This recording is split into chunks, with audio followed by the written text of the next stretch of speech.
В исламе есть такой важный призыв ко всем людям, особенности к молодежи, чтобы она, вооружившись милосердием, направила свою энергию на сотворение, на созидание добра. То есть на то, что называют большим джихадом, джихаду призыва, джихаду просвещения, джихаду давата. Да, именно так Всевышний описывает большой джихад.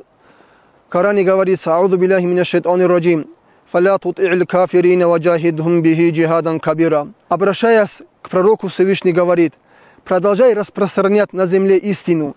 Если тебе в этом будут препятствовать неверные, то ты веди с ним борьбу посредством Корана.